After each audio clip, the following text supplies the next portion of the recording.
많은 분들이 생각하시기를 미국은 사교육이 없을 것이다. 미국은 그래도 교육에서 한국보다 빡세지는 않겠지 라고 생각하시는 분들이 많을 것 같아요. 소위 이제 백인 상류층 집안에서 자란 친구들은 못하는 악기가 없고 거의 모든 운동을 잘 합니다. 구독, 좋아요.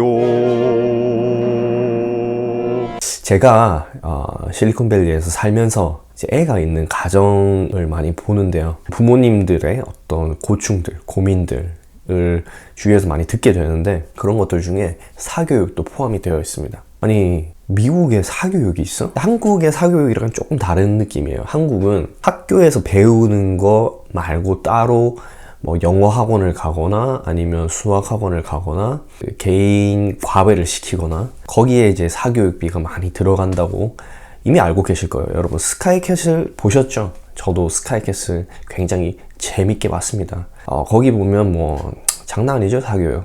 근데 여기 실리콘밸리, 미국 전체를 말하는 건 아니에요. 실리콘밸리에서 이제 나고 자라는 학생들, 특히 한인 2세들이 겪는 어떤 사교육 고충에 대해서 한번 얘기해 보려고 합니다. 미국의 사교육이라고 하면 어떤 것들이냐? 예술, 음악 이런 거에 관련된 사교육인데요.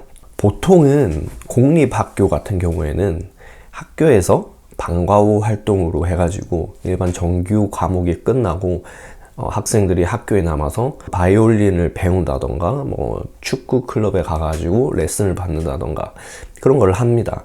그런 걸 하는 이유가 뭐 자기 취미인 것도 있지만 사실 굉장히 큰 부분은 그런 운동이나 악기 하나 정도는 자기가 할 줄 알아야지 나중에 좋은 대학교 가는데 그게 플러스가 되는 거예요.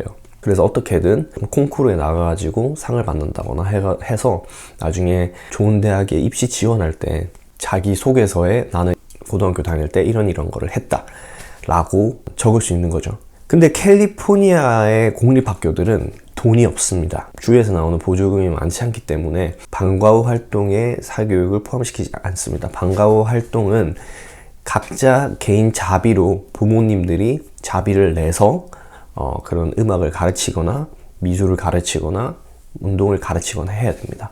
근데 여기서는 과외 선생님들 쓰는 돈이 어마어마하게 들어요. 굉장히 비쌉니다. 또 뭐 유명한 뭐 바이올린 과외 선생님들, 피아노 과외 선생님들은 줄을 서서 기다려야 돼요. 한 3달, 4달 기다려야 한다고 합니다. 근데 그거를 꼭 해야 되나? 물론 꼭 할 필요는 없죠. 보통 부모님들이 우리 자식은 진짜 막 인류대학은 갈 필요 없고 괜찮은 데 가서 자기 하고 싶은 거 하며 살면 된다 라고 생각하면은 그런 거 잘 안 시키겠죠. 근데 여러분들 아시다시피 한국 사람들은 교육열이 굉장히 뛰어납니다. 맹모삼천지교라고 했죠. 한국의 그거의 표본이잖아요. 어떻게 보면 자식이 교육을 위해서 모든 것을 희생하는 그런 준비가 돼 있기 때문에 학교에서 안 해주는 거를 부모님들은 자기의 돈을 써가면서 해주려고 하죠. 굳이 뭐 시킬 필요가 있나 싶다가도 옆에 집에서 하고 뒤에 집에서도 축구 교실 보내고 하는데 내 아이만 안 시킬 수 없다 라고 하는 그 피어 프레셔가 들어와서 결국에는 돈을 많이 투자해서 그런 거를 시켜야 되는 그런 상황에 처해지게 되는 거죠. 미국의 다른 공립학교들은 그런 방과 후 활동이 잘 돼 있어서 따로 돈을 내지 않고서도 악기를 배울 수 있고 운동을 배울 수 있습니다.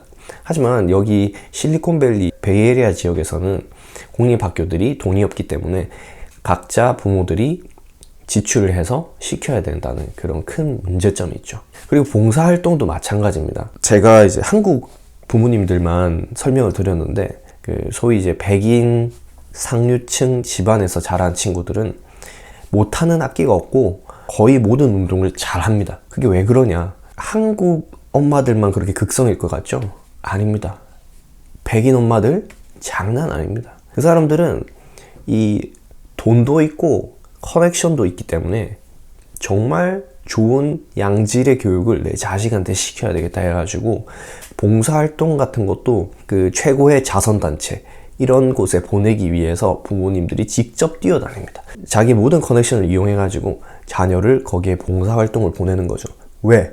봉사활동을 좋은 곳에서 해야지 나중에 스탠포드 같은 좋은 학교에 지원할 때 도움이 되기 때문이죠. 참고로 미국의 대학교는 공부만 잘한다고 해서 갈 수 있는 곳이 아닙니다. 공부 또한 잘해야 되지만 뭐 체육이나 봉사활동, 악기 이런 거에 대한 경험이 풍부해야지. 고등학교 때 대외 활동을 많이 했고 그런 거에 대한 경험이 많다 어필을 할 수 있을 때 합격될 확률이 크거든요. 그렇기 때문에 사실 여기서 사교육을 시키기란 거의 뭐 한국에 버금가는, 한국보다 어쩌면 더 다양하게 사교육을 시키는 곳이라고 할 수 있겠네요. 저도 아직까지 이렇게 피부로 와닿진 않지만 실제로 이제 고등학교, 중학 다니고 있는 애를 가진 가정에서는 그런 사교육에 지출되는 돈 때문에 굉장히 허리가 휜다고 합니다. 물론 자녀를 잘 교육을 시키고 싶고 최고의 교육을 선사해 주고 싶다라는 거는 정말 좋은 거죠. 하지만 그게 도가 넘어가면 자식한테도 그렇고 부모한테도 악영향이 가는 건 아닌가 싶습니다. 이때까지 이 실리콘밸리의 사교육에 대해서 말해봤고요. 거의 스카이캐슬, 뺨치는 사교육이 또 이 동네에는 존재한다는 거 알아두셨으면 좋겠습니다. 켈리 상황대 다음에는 더 재밌는 영상으로 돌아오겠습니다. Peace out.